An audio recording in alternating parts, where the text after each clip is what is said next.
Olá, eu sou Caroline Marino, jornalista especializada em carreira, RH e negócios. Está começando agora o último episódio de uma série de 3 do podcast Rádio Peão, oferecido pela SAP, uma das maiores empresas do mundo no setor de software empresarial. Hoje vamos falar sobre como melhorar a experiência do colaborador. O tema vem ganhando cada vez mais espaço, pois a forma de reter os melhores talentos passa também pela maneira como as empresas o tratam, por uma gestão mais humanizada e aberta a entender as expectativas e necessidades do time. Um estudo feito pelo LinkedIn mostra que as companhias estão começando a trabalhar para os funcionários e não ao contrário. As equipes de recursos humanos estão apostando na experiência dos colaboradores para melhorar a retenção e a marca empregadora. De acordo com a pesquisa, 77% dos respondentes disseram já focar na experiência dos funcionários para aumentar a retenção. E para discutir esse assunto, estou com Thaís Falquetto, diretora de Operações de RH e Experiência do Colaborador da Localiza.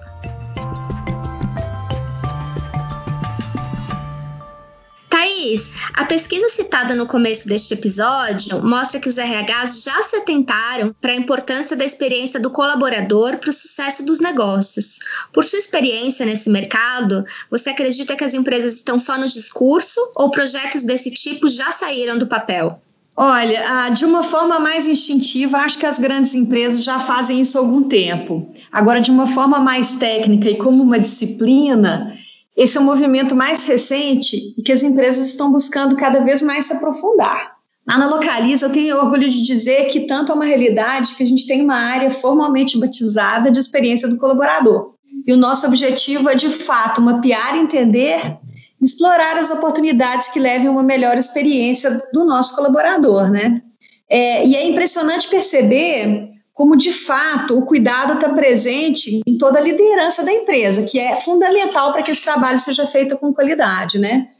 Na Localiza, a gente tem um pilar muito forte de gente na nossa cultura. O que caracteriza uma boa experiência?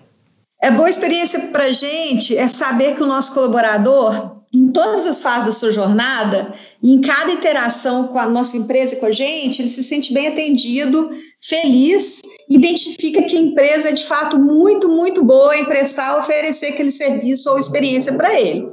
Além disso, é a gente conseguir surpreendê-lo com carinho e cuidado em cada etapa dessa jornada. Mas para fazer isso, a gente precisa conhecer muito bem cada uma das pessoas que trabalham com a gente, para de fato a gente buscar essa personalização no atendimento.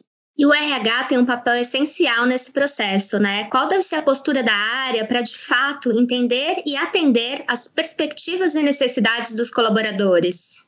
O RH ele tem que querer estar muito mais aberto ao ouvir do que ditar regras. A gente acredita que é muito importante exercitar a empatia. Não ser uma área julgadora, mas muito mais receptiva daquilo que o colaborador tem para trazer para a gente, né?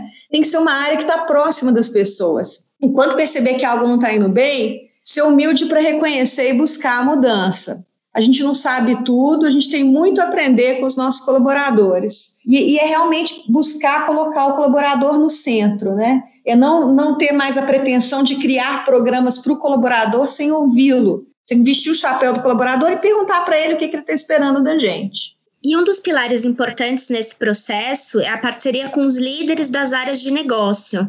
Eu gostaria que você falasse um pouco desse trabalho colaborativo com os demais gestores para fornecer uma boa experiência para todos os colaboradores. A gente tem se proposto muito mais a ouvir e construir as melhorias, onde o RH é um dos atores. Mas a liderança tem um papel fundamental na experiência dos colaboradores. Então, essa parceria entre o RH e a liderança é fundamental em todos os nossos projetos. Eu arrisco dizer que hoje nada na empresa é construído, e não somente nos processos de RH, sem que a gente forme grupos multifuncionais e de diferentes áreas, para que o pensamento seja muito mais amplo e o mais inclusivo possível. Só dando um exemplo, muito tem se falado nas empresas, por exemplo, dos processos de onboarding. Nesse caso, nada adianta a gente desenhar um processo perfeito, atendendo os anseios do novo colaborador, mas se no final, por exemplo, ele não é bem recebido e acolhido nas áreas. E é por isso que a gente tem procurado sempre desenhar uma solução, o processo e o cuidado do colaborador a quatro mãos, mostrando que aquilo que a gente tem aprendido e também tem ouvido, não só dos colaboradores, mas também dos líderes, porque é importante a gente lembrar que o líder também é um colaborador, a gente não pode esquecer disso, né? E sentir e entender qual que é a expectativa e os anseios do líder também é muito importante. Quais os principais cuidados da RH ao pensar em ações para melhorar a experiência do funcionário em todas as interações com a empresa? O primeiro passo para a gente é entender de fato onde estão as principais dores. E para isso a gente precisa fazer um mapeamento, né, da jornada, e dentro da jornada quais são essas dores. Ao identificá-la, a gente precisa ser inclusivo. Então, ouvir o colaborador, os líderes, envolver pessoas de diferentes áreas, diferentes backgrounds, contextos, para só então a gente começar a traçar as hipóteses nesse grupo multifuncional. Quais são as hipóteses de solução que a gente pode trazer para o colaborador e assim incrementar ou tornar a experiência dele mais interessante e melhor, né? Nesse sentido, entram pesquisas de clima? Como é feito esse mapeamento? Sim, pesquisa de clima é um dos inputs. A gente fez um desenho da jornada do colaborador mesmo, de todos os touchpoints deles com a nossa organização, e nessa jornada a gente faz uma série de pesquisas no momento em que ele está vivendo a jornada. E por meio dessas pesquisas a gente consegue perceber onde que a gente tem pontos ou oportunidades de melhoria. A partir do momento que a gente identifica esses pontos, a gente começa a fazer um estudo mais aprofundado. Entrevista com colaboradores, grupos focais, para de fato a gente entender onde está a dor e só então montar grupos para conseguir identificar possíveis ou traçar possíveis hipóteses que podem ser trabalhadas, né? E Thaís, hoje a experiência ela passa por uma verdadeira conexão humana, né? Que será crucial não apenas para o bem-estar, mas para o senso de propósito e produtividade dos colaboradores, tão importantes para manter o engajamento, né? Eu acredito que a personalização no contato é de fato a chave para que as pessoas realmente se sintam mais valorizadas, sabe? E se sintam parte. Para isso, a gente tem hoje uma série de até tecnologias disponíveis, né? E também o uso de data analytics muito mais presente. E essas tecnologias e a própria análise de dados, elas podem ajudar demais na personalização. Mas como você mesmo mencionou, a verdadeira conexão humana, eu acho que ela se dá pelo interesse genuíno de um ser humano no outro, né? Então, ouvir, estar atento no outro, valorizar as diferenças, essas são atitudes que ampliam o engajamento e o orgulho de pertencer e para as pessoas trabalharem, de fato, num time mais felizes, né? Já falamos aqui sobre a importância de oferecer uma boa experiência ao colaborador e do papel do RH. No segundo bloco, gostaria de abordar as tecnologias existentes para isso.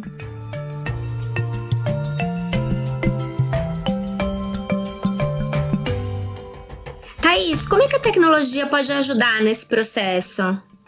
Até comentei há pouco, né? Eu acho que por meio de Data Analytics, a gente consegue entender melhor a nossa demografia e criar uma personalização que não é possível por meio dessa disponibilidade de dados que a gente tem hoje, né?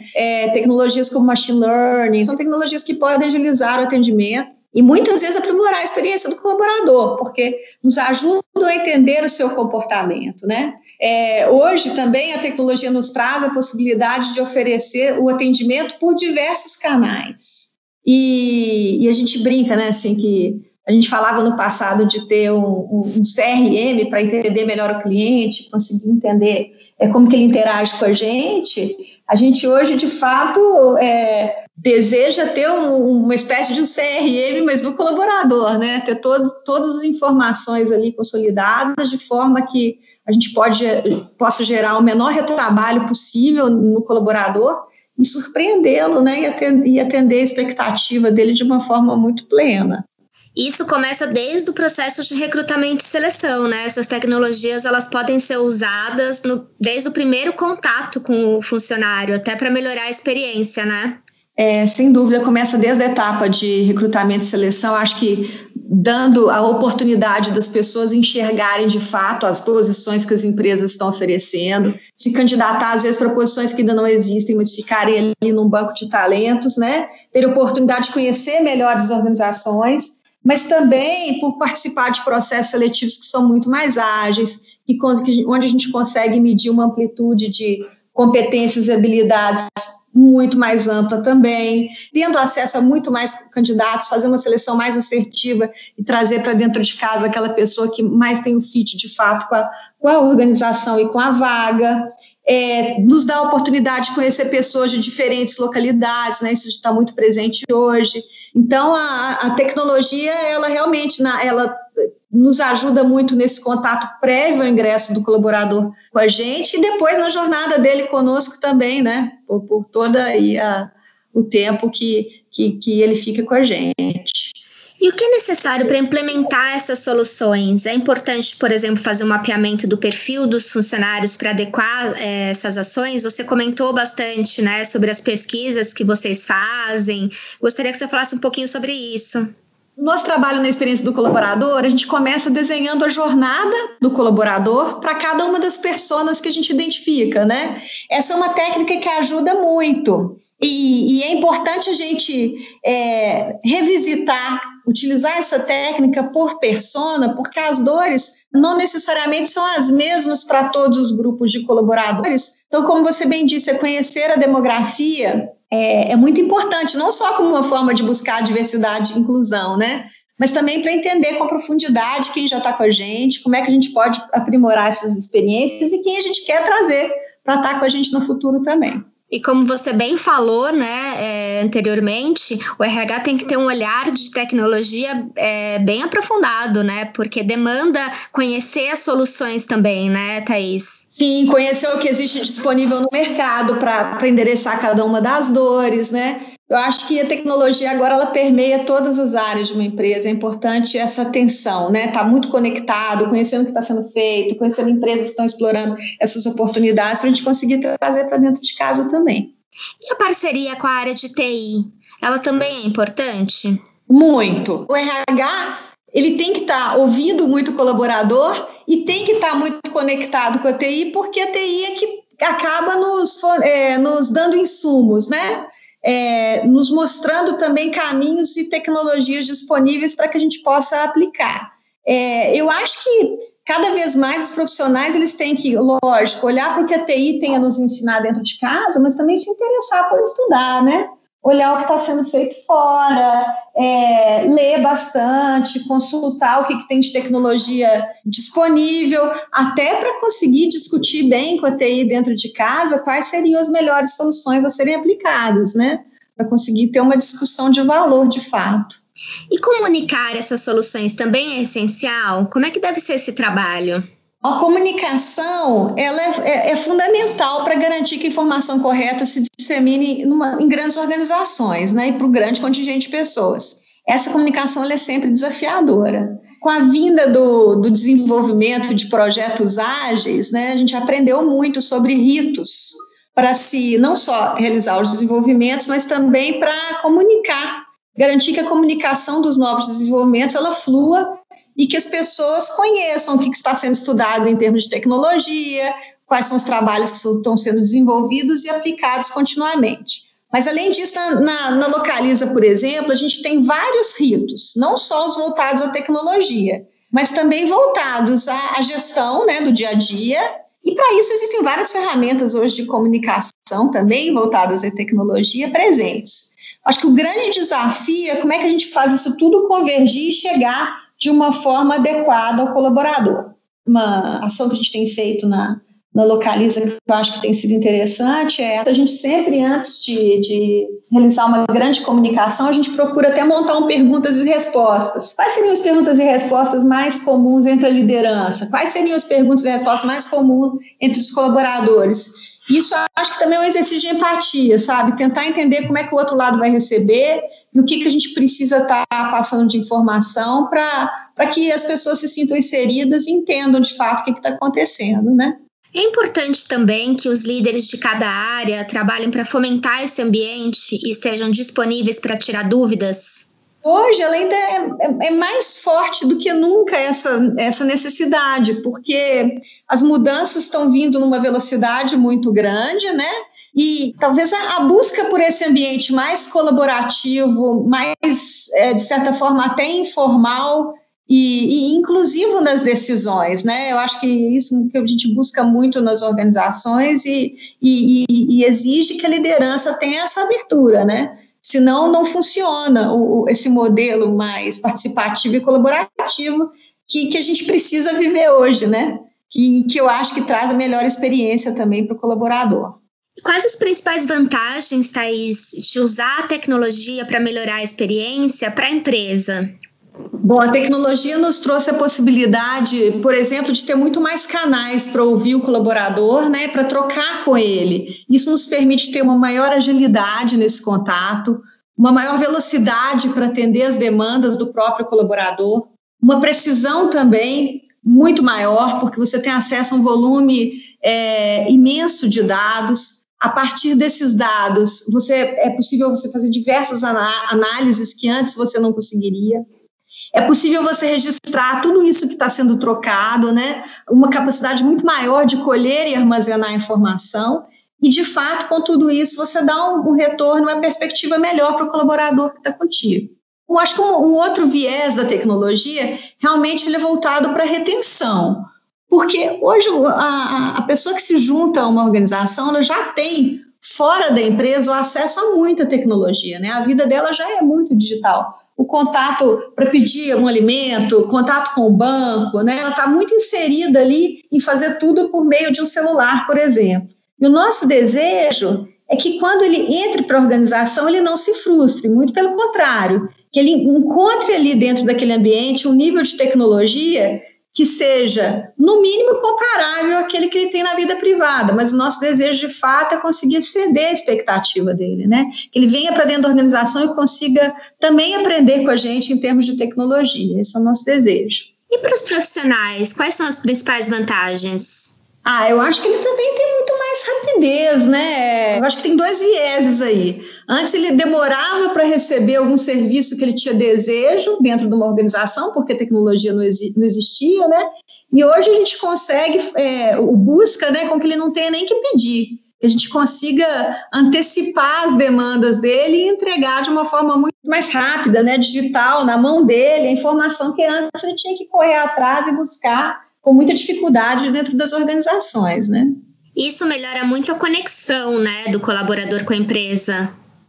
Demais. Eu acho que ele está nesse ambiente digital, que ele consegue saber tudo que está acontecendo dentro da empresa e ter informação, não só ter informação, mas muitas vezes participar com ideias, contribuir para projetos que estão acontecendo, não só na área dele, mas em outras áreas, em outras cidades. É algo, acho que é muito realizador, né, para o colaborador que está com a gente e para a empresa também ver tudo isso acontecendo, né? Traz projetos de muito maior valor para os dois lados. E quais as principais tendências nessa área, Thaís? Olha, a disciplina de experiência colaboradora é uma disciplina muito nova, onde a maior parte das pessoas que estão ocupando as cadeiras hoje nas empresas com esse olhar o fazem pela primeira vez, né? Eu acho que a nossa grande ambição é fazer com que esses projetos eles ganhem muita velocidade no próximo tempo, né? No horizonte curto. A gente quer ser capaz de ouvir muito mais o colaborador, coletar mais rápido e trabalhar essas informações numa velocidade que o colaborador realmente perceba como sendo ágil. A gente já utiliza hoje mecanismos ou métodos ágeis de desenvolvimento, né? Mas tudo isso é muito novo e a gente quer fazer com que, de fato, o colaborador veja e sinta uau, né? A experiência aqui, ela é fantástica. Não só do ponto de vista digital, mas do ponto de vista do cuidado, do carinho, de sentir que a organização respira isso mesmo, né? Para o colaborador. A gente quer ser master em trabalhar com dados, sabe? A gente quer conseguir, de fato, olhar para aquela massa de informação que a gente já tem dentro das organizações e fazer um trabalho fantástico que surpreenda quem está com a gente. Acho que esse é o futuro que a gente enxerga aí, que para um curto prazo até. E com a velocidade, né, que as tecnologias estão sendo aprimoradas, Thaís, muita coisa ainda vem pela frente, né? Sem dúvida, sem dúvida. A gente conhece as tecnologias que estão vindo por aí, mas, de fato, a gente ainda explora e utiliza muito pouco do potencial que elas têm, né? Então, eu acho que quem souber fazer isso numa velocidade grande e com maestria, entendendo e utilizando os dados disponíveis, vai conseguir fazer um trabalho fantástico. Thaís, muito obrigada pela participação. Obrigada a vocês. Obrigada a todos que nos acompanharam. Esse foi o podcast Rádio Peão, oferecido pela SAP. Continue nos acompanhando nas plataformas de streaming.